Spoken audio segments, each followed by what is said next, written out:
It is the most evil company in the world. It is the oil companies that drain the wells and poison our atmosphere. The cigarette companies that even after millions of people die from smoking, they still work. Maybe some of the agricultural industry that alters our food with agrotoxins just to stay profitable? The truth is that all these companies are bad at a certain point. But one company is worse than all together. The most evil business in the world. Nestlé.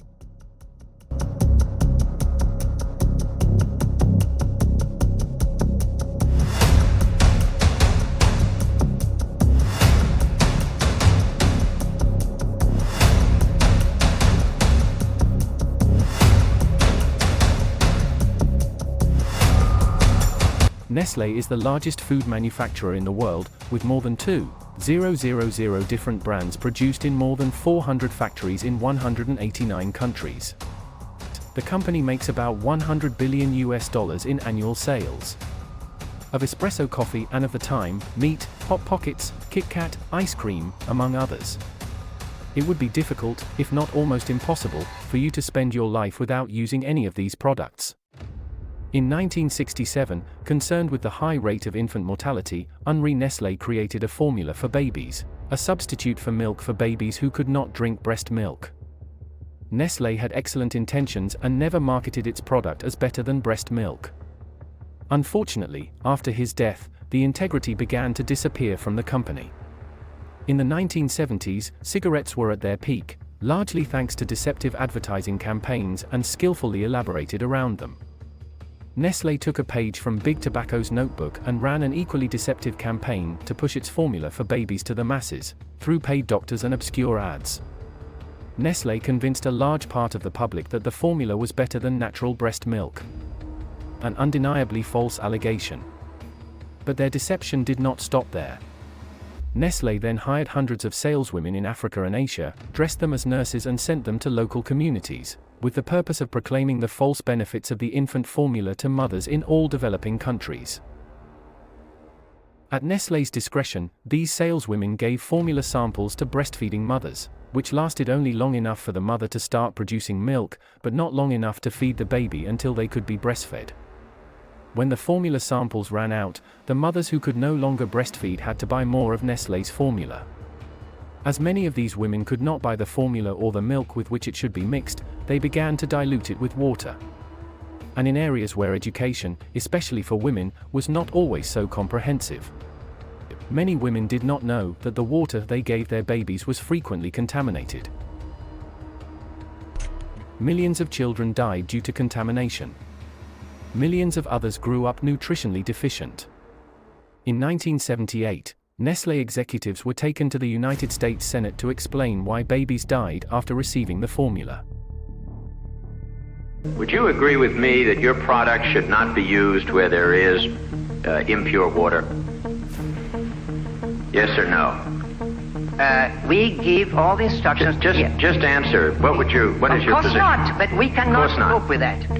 As most corporations refused to take responsibility for the way mothers prepared the baby formula. Feel that you have any responsibility? We can't have that responsibility, sir. May I make a reference to... You can't have that responsibility? No. They were not totally exonerated. However, in 1981, new regulations were implemented in the United States, making it illegal to compare breast milk with the company's formula. What was Nestlé's entire marketing strategy? And was this clause enough to stop Nestlé? Absolutely not.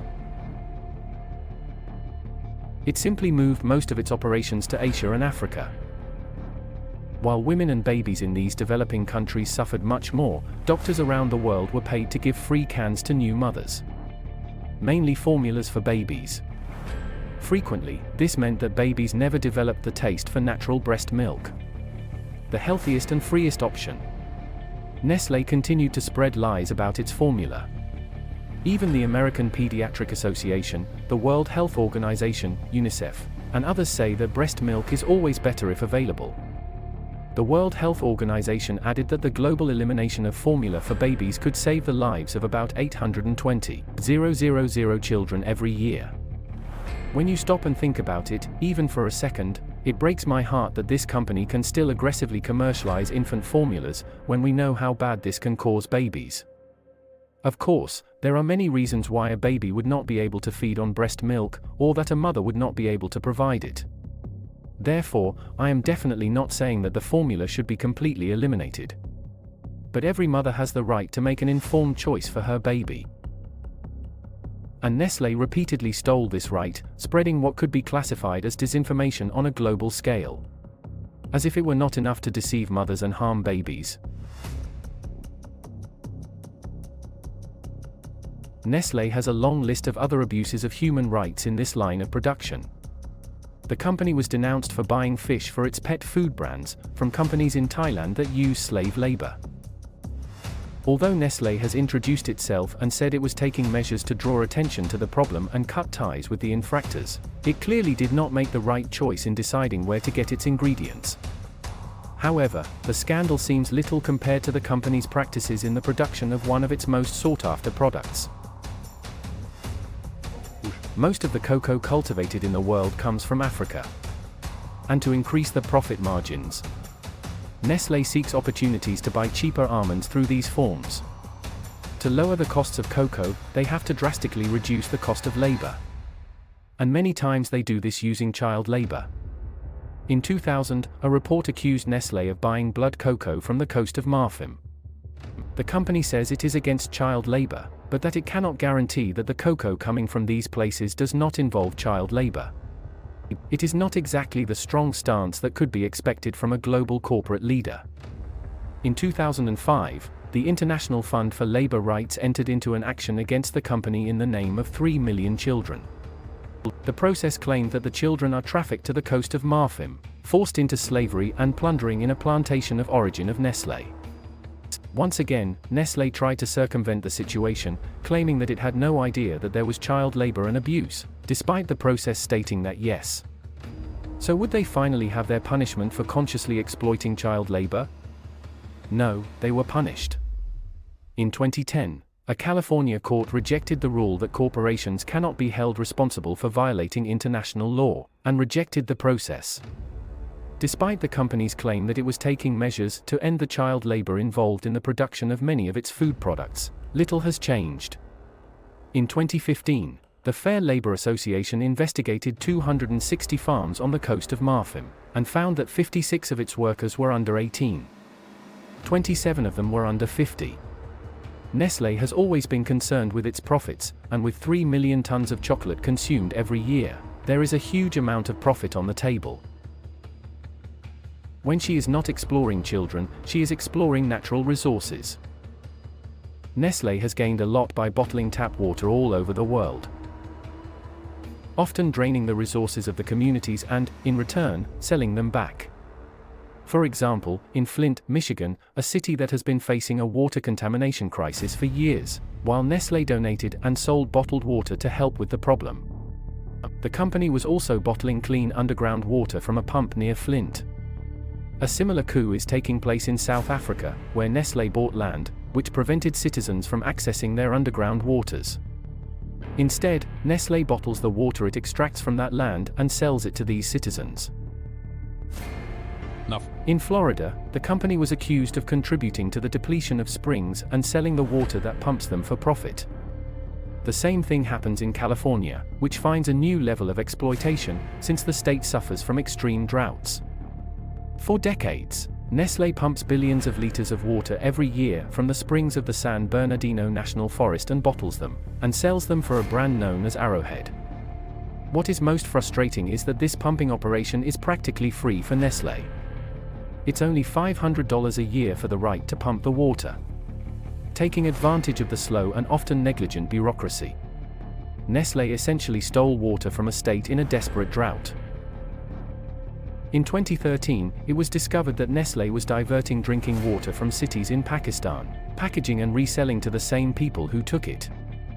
Pakistan is considered a country with a shortage of water, and has seen some of its water sources drain hundreds of meters since the beginning of Nestlé's production. And just like Flint, the remaining water is toxic.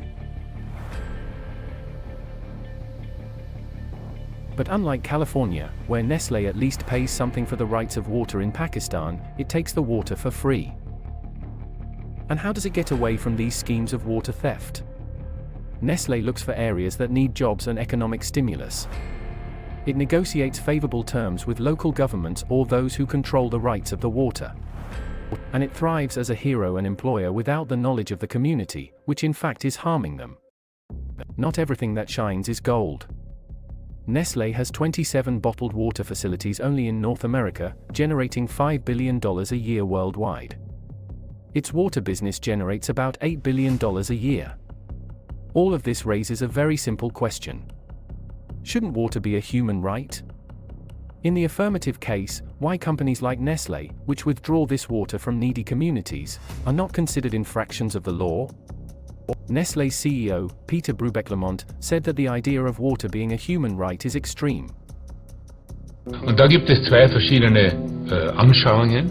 Die eine Anschauung, extrem würde ich sagen, wird von einigen von den NGOs vertreten, die darauf pochen, dass Wasser zu einem